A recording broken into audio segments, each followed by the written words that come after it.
rebounding. Got to get it in. Does to Smith. Jabari for three and the win. Yeah! He got it! We are here to Field Rocks News. This Rocks Field podcast presented by the Believe Network. Of course, I am your host, LaShard Binkley. You can always find me on Twitter, X at Binkley Hoops, and you can find my written work over at Rockets on SI, which is part of Sports Illustrated. And of course, today we are joined by friend of the podcast. We bring him on this time of year every single year because it seems like the Rockets have a top 10 pick for the last several years. It's Tobias Bass. Of course, it's always good to have you on the show. But before we get too far into it, let everybody know where they can find all your great content, especially this time of year. Hey, what's up, man? Yeah, thanks for having me on. This is definitely one of my favorite podcasts to come on, so I definitely appreciate you for having me on. And yeah, you can follow me on Twitter at Tobias_Bass. That's TOBIAS_Bass. And then you can find me on Instagram at TBass43. And like I was saying, and this is, that's that time of year, draft time. Of course, the Rockets, fell to the Warriors in 7 games. So they're starting to look forward to next season. And I kind of wanted to start the podcast off with one of the players that the Rockets brought in the last draft.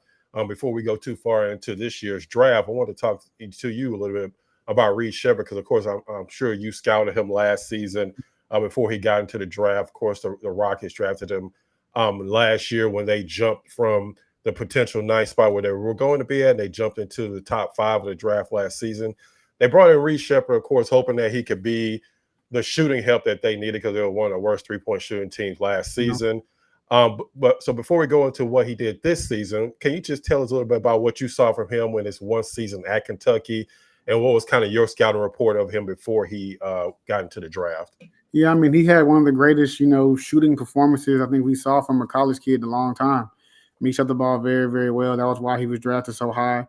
I think, too, there was kind of like a mystique about him, too, because, he made it down to the All-American game. People were like, oh, we shouldn't have made it. And, there was a lot of – but he came in immediately. He was really good, especially playing with DJ Wagner and Justin Edwards. Him and Dillingham, their best 2 guards came off the bench, and Reed and Dillingham. So, last year he shot – as a freshman, he shot 53% from the field, and he shot 52% from 3. We just haven't we haven't heard of a player, especially at 6'2", 6'1", doing that before. So he deserved to go as high as he did. It's just the transition was just harder. One, you're no longer the best player. Pressure is different. The physicality, I think the lack of athleticism kind of hurt him a little bit. He played in 55 games, I think, this year, like 4.5 points, something like that. So, he's a rookie. That's just what it is. The only issue is he shoots the ball very well, but it's kind of hard when you're 6'2". You can't really be like a catch and shoot player. Like, it's kind of hard at that size because you're just not tall enough. So I would like to see them develop him a little bit more. Fred VanVleet, I think, will be a good mentor for him as he continues to develop. And kind of going into what he did this season, do you see him going forward? Because you talked a little bit about what he had to deal with going from college into the NBA. But do you see him more of a combo guard? Because I know the Rockets wanted him to play that backup point guard role and maybe eventually take over for Fred, or at the very least not have Fred play so many minutes this season, which didn't really translate, unfortunately. Do you see him, as far as going forward, do you see him more of a combo guard? Even, honestly, more like a Aaron Holiday, another player that they have on their roster right now, hopefully better than Aaron Holiday, but more like an Aaron Holiday combo guard type role. Yeah, I think that's what he'll be. He knows how to play. He can make the right read. I think he's more of a combo than just a pure point. And I think even at Kentucky, like he was obviously good, but their offense is very just a dribble drive. So it's kind of free flowing dribble handoffs coming off of it, being able to attack. So he kind of really. He would make decisions late in those games, but it's just a little bit different when you get to this level. So I think that he'll probably be more of a combo. They may try to pigeonhole him at that point guard spot, but I think he's probably more combo.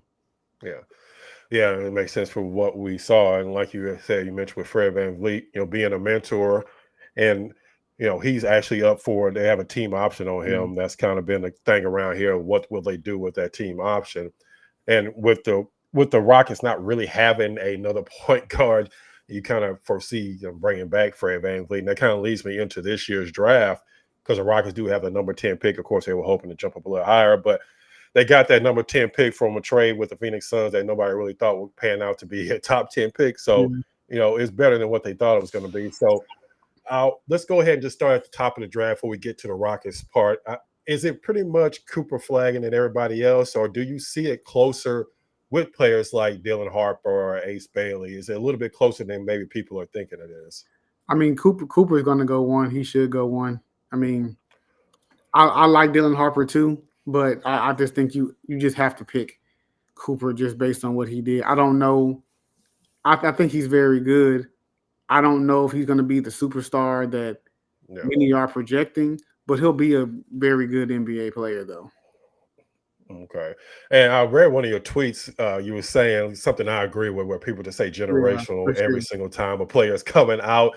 Do you really see Cooper flag as that type of generational player, just a really good player? No, because the thing I was talking to someone about that. I said, okay, in the last 10 to 15 years, how many generational players have we seen? Yeah. I can think of maybe 3. Durant, Wemby, and probably Anthony Davis. Yeah. Because even like Giannis, he's unique and weird and whatever you want to say, but he wasn't coming out. He was just a real skinny kid from Greece. Like we didn't foresee, so he can't be generational. You know what I mean? Like, and you have several Hall of Famers in the Hall of Fame now, or several that will go into the Hall of Fame. They're not generation time. They were just very, very good. And that's typical. You know what I mean? So Cooper, like if I had to project, like this is just me, and I may be wrong, but if I had to project his career, I'm probably looking at 3 to 5 All-Stars. Okay. He'll make a few defensive teams.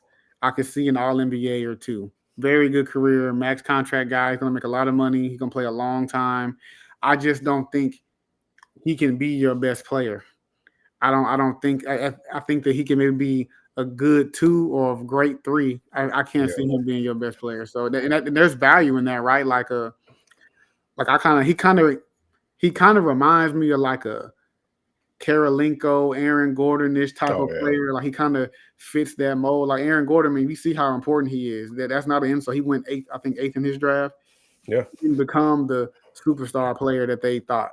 But he's really, really good. They don't win a finals without him a couple of years ago. They wouldn't be in this series now without him. So there's value in that. It's not an insult. Yeah, I mean, absolutely. And I think people just kind of get carried away because they compare him to other players in the draft that not, sometimes necessarily not, maybe it's not other great players in the draft. So he just looks a lot better than what he may end up being. Like you said, 3 or 5 All-Stars and being a second or third, best player on a championship level team. I think that's still, like I said, that's still pretty good, compared to some of the other busts we've seen in the NBA. And kind of, going, throughout the draft in those first 10 picks. Of course, like I said, the Rockets have that 10th pick. It's not a guarantee they even keep that pick because they already have several young guys that need playing time. You have a Cam Whitmore. You have like I said, a Reed Sheppard that we talked about. Even Jabari Smith wasn't getting playing time a lot of times last season. And before actually, that I bring up Cam Whitmore, before I actually get into that number 10 pick, what were some of the things you were hearing about Cam Whitmore? And we may have actually talked about this before last year, but I want to kind of revisit this because it definitely came to the forefront this season with Cam Whitmore not getting pretty much any playing time at all during the season. What were some of the things you were hearing about Cam Whitmore as he was coming out of college on what may have dropped him in the first place and what that may be why he's having such a hard time getting on the court now? Well, some of it, when he came out of college, it was the injuries. There was some weird medical stuff about, was he healthy here? Is he not there? There was some of that. Then I think too, was just some of his his mentality. I mean, the kid's talented. You see, when he does get minutes, he actually can play. Like he's very talented. But at this level, it's more political than at the high school, college level. You can get away with certain things at that level. But at this level, this is where the money is, right? So it's more political. So I think it's just some of how his day-to-day, mentality, attitude, is those type of things. So because when he plays, I mean, he's good. He has. I think he's a good pro. He just has to continue to do it. But he's a young player. He's very young. He's 20, 21, something like that. So he'll continue to get better and continue to mature. But I think that's probably what it was.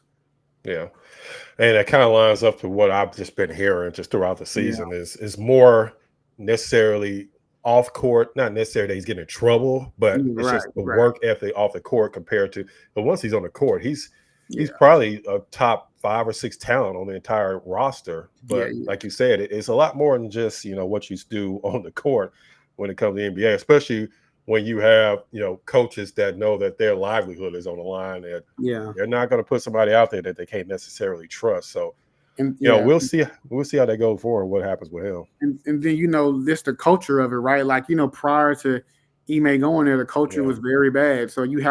you have to double, if not triple, down on those young guys when you do see that, because if the culture's bad, everything will fail. Look at the Spurs. Yeah. When they're horrible, you don't hear bad things. They just can't play on. They're just not good on the Yeah. basketball side, but off the floor, you don't hear a word. So that culture is the most important thing. That's something you can build off on going forward. Yeah, absolutely. So now moving on to the Rockets at number 10. First off, who do you think will be around at that number 10 spot? And of all those players, who would you actually stay at number 10 to draft? 'Cause like I said, the Rockets can easily trade that pick because they already have several young guys. We'll see what happens if they make any major trades, whether all those young guys are still there. But for the time being, they have several young guys that are not even getting playing time. So bringing in another guy that you would have to develop, they would have to be a certain type of player. So who do you think will be around at a number 10 spot? And is any of those players you'd be like, okay, yeah, if I'm the Rockets, I'm not trading that pick? Yeah, I mean, if they decide to keep him, you're looking at guys like Colin Murray Bowles, Mhm. Thomas Sorber. You got Kasparis from Illinois Yeah. is there. I'm probably looking at those three. Um, I mean, of those three, I mean, the Rockets are loaded. I mean, they have a lot of stuff. They do. They have a lot of Yeah. there's a lot of talent across the board. They don't really need anything. If anything, you try to get a superstar. But for the Yeah. sake of this, I'm probably looking at like a Colin Murray Bowles. Like I really like Colin. I was really big on him even in high school. Going into his freshman year, I wrote him as one of my top freshmen, and I was probably one of the only few writers to even have him on my list at the time, because he's a really unique player. Like he does like most things well. He's very good defensively, very high in steals. He can switch and guard multiple positions. He Yeah. passes the ball well. He's a player that, like the Rockets in the past, they've liked kind of players like him. So I could see them that being an interesting pick, especially. I mean, if I know we're going to transition, but if I'm them, I'm looking at trying to move that pick and others to see if I can like Yeah. really go after a big name. Yeah. Yeah. And that ultimately, man, what they may end up doing, because like you said, the Rockets are kind of they don't have a lot of spots to fill. They do Yeah, need a point guard. You need a backup point guard for yeah, sure. Steven Adams, they still don't know what's going to happen with yeah, him. You don't really want to go with Jock Landale as your backup, yeah. only backup center. So like somebody like Malawak, do you think he'll be around at 10, or he'll probably be gone before the Rockets even get a Colin. chance to draft? Well, actually, yeah, out of Duke. Oh, Yeah, it'll be close. Like you looking at like that 7, 8, 9. Like there's a possibility, right? Like he could, very well fall to 10. But yeah, you look at like Toronto, for example. Like if Jakob Pardo hits the free mhm, agency, yeah, he would make an easy transition, easy, to replace him. So yeah. I could see him being at 10, but more than likely, I'm probably looking at like I think like Toronto will probably grab him if he's sitting there. Is he more of a project type player? I mean, I know he's 7'2". I know he has an incredible wingspan, good defender, can at times switch out on guards briefly. Yeah. But do you see him more of a project type player, or do you see someone that, because I know the Rockets, of course, are looking for players because they're trying to take that next step next season. Or do you see him someone that be spending time at the G League before he can really kind of get up to speed with the, how fast the NBA is? Yeah, I see that. I think that he'll be your project, but he has some tools, right? I mean, you can't teach 7'2", right? Long arms. Yeah, He has good defensive instincts, but I think he'll be a project big. I think that he still has a ways to go. Um, but he'll be a name to watch, though. I could see time in the G League for sure, though. yeah. And you also mentioned the guard out of Illinois. I've been kind of reading up on him. They say that he has really good fundamentals. He's not Yeah, necessarily athletic, but do you see someone that doesn't really have the athleticism that he can succeed in the NBA? Because I mean, there's plenty of guards that are 6'2", 6'3", and he actually has the size yeah, at probably around 6'5", 6'6". But we see smaller guards that don't necessarily have the athleticism. They're still able to like a Jalen Brunson type, still Yeah. able to get their points. Do you see him as somebody that can kind of fill in that maybe that backup point guard role, even though I know he's only like 19 years old? So I mean, we've seen, especially in the last couple of years. I'm not comparing them to these players, but Mhm. the cerebral player has made a big comeback. I mean, look at who's left in the playoff. Tyrese Halliburton Yeah. can't jump. Jalen Brunson Yep. can't jump. These are guys. Luka can't jump. He's gone. He got kicked out of the playoff, but he's another one. Yeah. Not comparing him to those players, but we've seen it before. Like we're seeing these type players. They're able to stick in the league because they know how to play. So maybe he could be that. He does turn the ball over a little bit too much for me, but he's young. That's just part of it. He sees the read. It's just sometimes he wants to go for that home run play as opposed to just making the simple one. But Yeah. that happens for young guards all the time. Yeah. And like you said, it just kind of depends on what the Rockets are looking for at that number 10 Yeah. spot. But can you just talk a little about maybe a player that maybe we're not talking about that may surprise some people, may jump up in the draft in that first round? One for me probably be like a Carter Bryant. I think he really helped himself with the combine, with his Yeah. measurables and things like that. 3-point shooter was solid this year. So I mean he's a prototypical prototypical 3-and-D player. That's what they visualize him to be. And you can never have too many of those at the next level. So he's definitely one that I could look at. For me, one of the players I really, really like is Rasheer Fleming. He's probably one of my favorite players in the draft. I just really like what he does. He's 6'9", can shoot the 3-ball, plays hard, versatile, good athlete. I just like what he does. If I was a team, I would draft him immediately. I really just Yeah. like what he brings to the table. So he's another one I'm taking a look at. And I want to ask you a little bit about the second round because the Rockets do have a second round pick, even though it's later in the second round. They can always, of course, move up. But I want to talk a little bit about, again, more of the front end of the draft. We already talked about Cooper Flag. Is Dylan Harper, is he pretty much locked at number 2 for San Antonio? Should be. I mean, he makes sense. I think he makes sense. They're trying to get all this young talent and build it around Wemby. You got Fox, you got Castle. Why not put Harper in the fold? I think that he fits perfectly. He's a Spurs type of player. His dad played in the NBA for a long time, won rings. I think that he'll be a smooth transition and he'll be good there. And another player that's really interested me, I know it's probably gonna go top 5, but VJ Edgecombe out of Baylor. What is kind of your thoughts on him? I know he's been really impressing people at the training camp that they're having right now, the combines that they just recently had. What's kind of your thoughts overall on him? Because to me, out of a lot of the players that maybe they're not talking about as much, he seems to have like that type of superstar potential. Yeah, he's really, really athletic, just physically, just gifted. So he started off slow this year. He didn't just jump off the screen immediately, but I think he kind of figured it out. He has a lot of things people like. The arms, long arms. He plays hard. He defends. He's kind of a combo. I know they're kind of trying to do the point guard thing. I don't know if he's just a point. He can make decisions. I saw it at McDonald's. I saw it this year at Baylor as well. He kind of has like some Oladipo. I know his measurables were very similar to Drew Holiday. Could he be maybe that type of player with extreme athleticism? Maybe, but I do like him. He has some developing to go as far as with the ball handling and the shooting. But he is an interesting player though. And as far as, like I said, the Rockets do have a second round pick. I know it's always kind of hard to predict second round picks because you never really know how it's going to play out. As far as maybe they don't necessarily want to go in the second round, so they decide to go the route of being a free agent. But is there anybody in the second round that may fall around that second round that you think people should keep an eye on? Because like I said, the Rockets do have a late second round pick, but Rafael Stone is known for trading up if he sees a player that he may want to go after. So is there anybody in the second round that you'd be like, okay, maybe you keep an eye on that may fall in that early to mid second round? So I really like Drake Powell at North Carolina. Long arms, can shot the ball well. He's a really good athlete. I think he had the highest vert in the combine. I think, or definitely one of. I think he jumped 43 inches. But he's one that I like. A typical 3-and-D player. I think he's another one.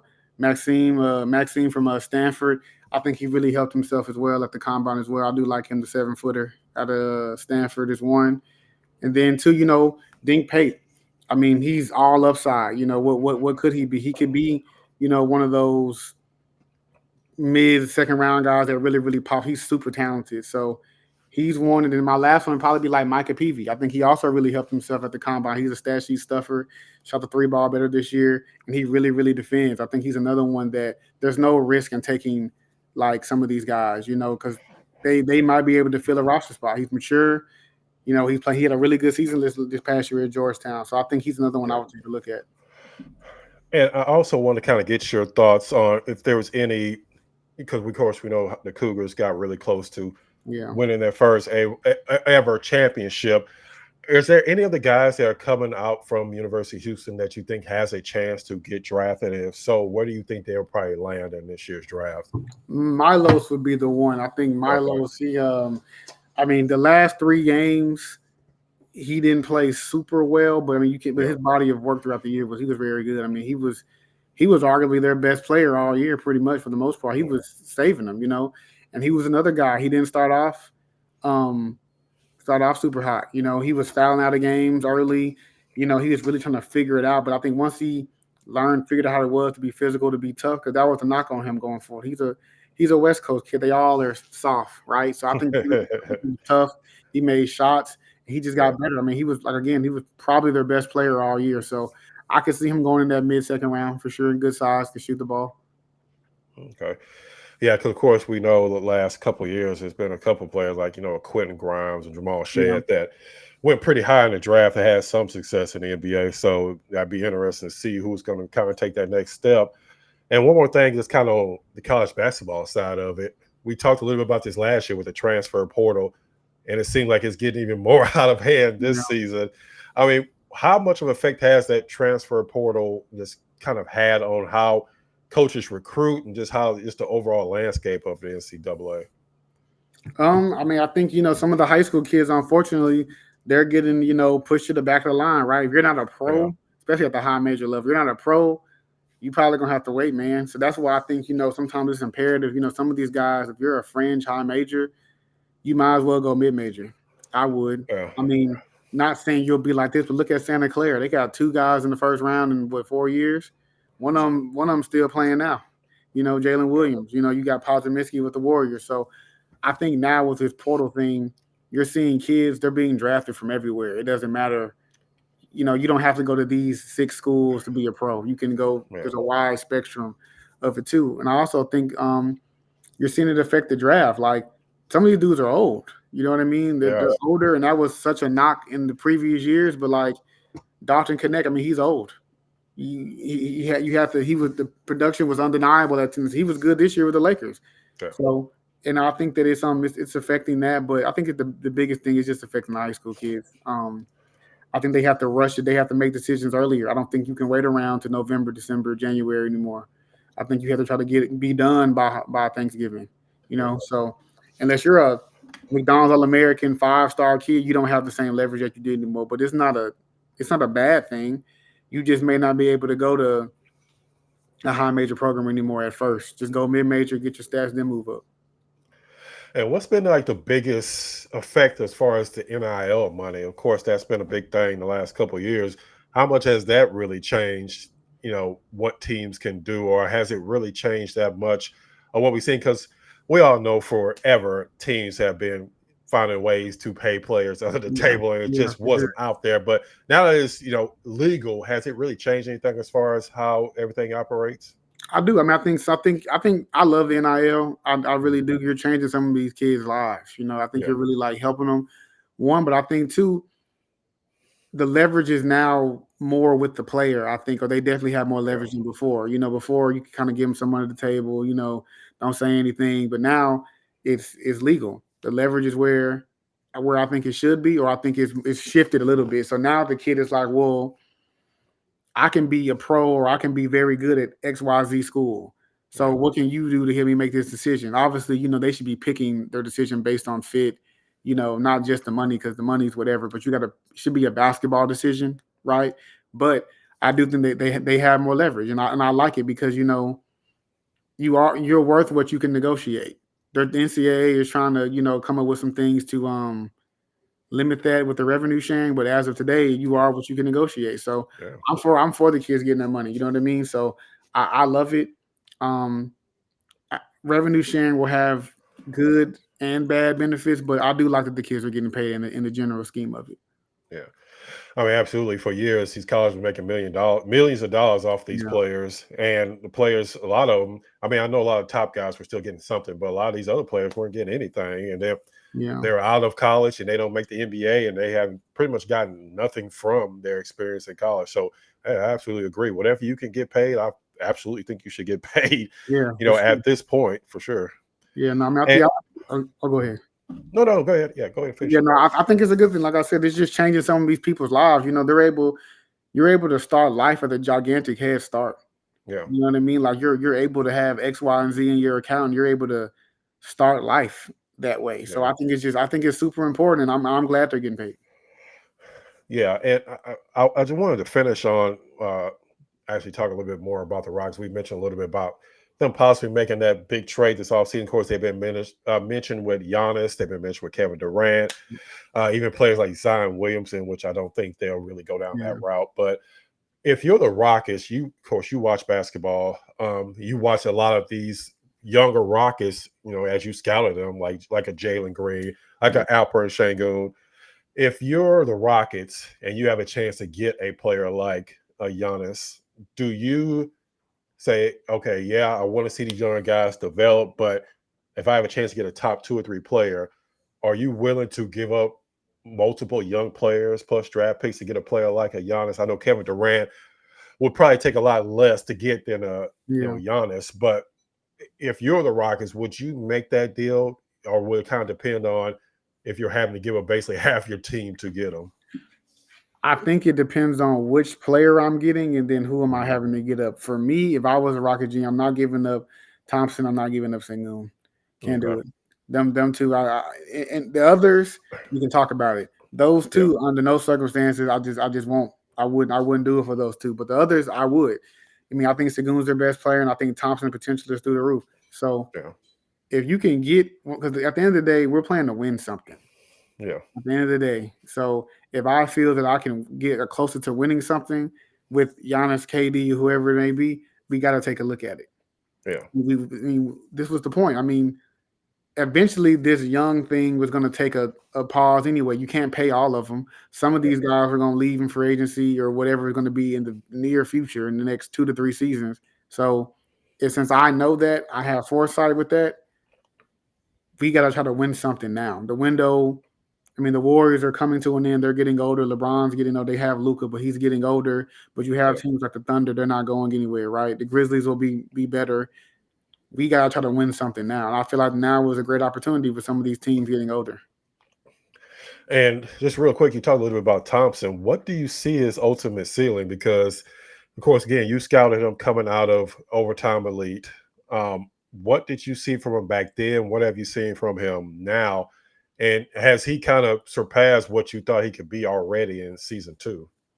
I mean, he's just an animal, man. Like Yeah. he's really. I mean, you saw like in the playoffs, like some of the other players they weren't playing super well, but no matter what, Yeah. he's gonna compete every single night. He's gonna compete. He's gonna play hard. The 3 ball for what it's worth, it got better. Still not good, but it got better. Yeah. But Yeah. I know for sure he's gonna defend, and you need guys like that. They want to take on that challenge. He's tough, physical, and then he's productive. I mean, 8 rebounds, 4 assists, 14 points, still in the block a game. You need guys like that on the team. So I think that if he can just shoot the 3 ball average 33, 34%, he could be an elite 2-way player, very close to one. Yeah. That again, if I'm Houston, I can't trade him, and I can't trade Sengun. Y'all can have everybody else, not those two. So basically, you see him as Chris. For me, eventually, like you said, if he continues on the same trajectory he's already at, Yeah, to me, he's already going to be a top. I mean, and I think this is being modest, top 20 player. He could be a top 15, 10 player if he ever develops could a be. jump shot. Yeah, could be. And so, I mean, do you ultimately? I mean, if you see that, you ultimately think he's going to be the Rockets' best player. If you only had to keep one player, who's the one player you would keep on the Rockets roster? That's a good question. Today, it will be hard for him to turn down Sengun. It Yeah, would be hard. Like, and I get it with the Thompson thing. He could very well be the best player, but he's just he's just so productive. Like I'm big into productivity, and he's just super productive. He's the you got the Jokic, you got the Giannis, you got the Sengun right after. Could he develop into that? I'm not sure, but he looks the part. So yeah, I would yeah, I would try to keep those two, because even like with Jalen, like he's super talented. We talked about this last pod, like a year ago. yeah. Like he's missing something. And Mhm. it's and I get it was his first time playing the playoffs, so there was some of that. But he just, if this is as good as he's gonna be, is he ever gonna be as good as Bradley Beal? I don't know. Is he Yeah, gonna be, like you? And I think it's because it's the playmaking. Like we talked about, I said this last year. Fox, Jamal Murray, one, they're very good, but it's the facilitation. They can play with the ball and make others better. He yeah, scores when he's not making shots. Is this, we're already a team that in recent memory didn't shoot the three ball well. So if you're yeah. not making shots, we kind of in a weird position. Yeah, and I think that's what the Rockets going to have to ultimately decide. And I think the one thing that I've been hearing a lot when it comes to bringing in a Giannis is how will he pair with Alperen Sengun? Yeah. So I mean, if how do you think those two are paired? I know we had the double big that worked really well, but Steven Adams is a totally different player than what Giannis is and what they're going to expect Giannis to do out on the court. So if you do plan on keeping Sengun and trade away Jalen, if you bring in a Giannis, do you think that pairing will work with them both being on the court at the same time? I think it could work. It have to be a conversation they would have to have with each other. The chemistry will obviously play, a big role in it. But Mhm. I think it could work. Giannis isn't a selfish player. He really, really wants to Yeah, win. So I think that he'll make the necessary adjustments to do it. And remember, the year they won the chip in Milwaukee, that was the most screens he had ever set ever in his yeah, career. So he's used to like playing off the ball. I think that bully ball down, I think that stuff's kind of done. And I think he yeah, kind of understands it as well. So I think you could do it. I mean, they're skilled enough. Could we see a big pick and roll? Could we see some unique stuff with that? Maybe. I think it's worth and if you can get a Giannis, I mean, we got to try to make that work. yeah. You know, That's true. You, we can talk yeah, to strategy, but like if we can get him done, we're gonna find a way to make it work. I think they're both yeah, smart and just good enough to where they can do it. yeah. I think that's the main thing. They both have really high basketball Yeah, IQs. Like you said, you get Giannis in there and then you figure it out afterwards. yeah, You yeah, don't not yeah, make a yeah, trade because of that. So, yeah, for yeah, sure. I definitely agree with that. Before we wrap it up again, can you let everybody know? 'Cause like I said, this is your busy time of the year, and you're definitely one of the best resources out there when it comes to college basketball and the draft. Could you just let everybody know again where they can find all your content? Oh yeah, I want to say one last thing too. With the others, Oh like yeah, some yeah, of the guys that absolutely. are, we're talking about maybe potentially being in the trade. This isn't a trades don't always have to be bad for one guy or the other, right? Like Yeah, Barry, he was a top 3, 4 pick. yeah, If he goes somewhere else, he may flourish, and the Rockets have to be okay with that. Jalen, he may go somewhere, and he's played well. He's been a very good player for Houston, no doubt about yeah, it. He may go somewhere and take that jump. Houston has to be okay with that. yeah, That happens all the time. Tyrese Halliburton, he was with the Kings. He goes to the Pacers. He's all NBA player. That's just what it is. yeah, That's just, they was it a mistake probably, but you have to be okay with that. And that for a time they had Fox, they had Sabonis. It was looking not to be a big deal. So I think that everyone that may be involved in the trade, whether it may be Jalen, whoever it is, I think everyone will probably benefit from. I think Jabbar need a better role in a different team. That may be what he needs. So if he's involved in that trade, I think that helps him. yeah. I mean, it's true. Sometimes players just work better in different Yeah, systems, and like you were talking about Aaron Gordon. Aaron Gordon never really became a superstar, but he's been a much better player in yeah, a for better sure, system with Denver. So for sometimes, sure. yeah, it just works out better in that way. And sometimes you just need a change of scenery. And it Right. seems like one way or another, some players are gonna have a change of scenery this year with the Rockets. Yeah, That's for for sure. sure. Well, like I said, yeah. Before we wrap it up, like definitely let everybody know where they can find all your great content. Oh yeah, you can follow me on Twitter at Tobias_Bass. That's TOBIAS_Bass. I'm in the drafts coming up. AAU basketball is in the big swing of things. The portal is still going on a little bit. So just follow me on there for all your content. And I work at The Athletic, so we're putting out a bunch of content daily. So follow us and subscribe over there as well. Absolutely. Like I said, we always have you on this time of year. We'll probably maybe even have you on again, depending on what the Rockets do in the draft. Definitely, is always great having you on. I appreciate you jumping on the show today. No problem. Thank you. And as usual, we appreciate all support. Of course, it's a little bit of a slow time here at Rocket Fuel as we kind of gear up for the draft. And then, of course, we have free agency. And if the Rockets make any major trades, we'll always be here for that. But we appreciate the support. If you're not subscribed to the channel, make sure you subscribe. If you are subscribed, make sure you like the video because that always helps out with the algorithm. And as usual, appreciate all the support. And make sure you check out the next episode of the Rocket Fuel Podcast.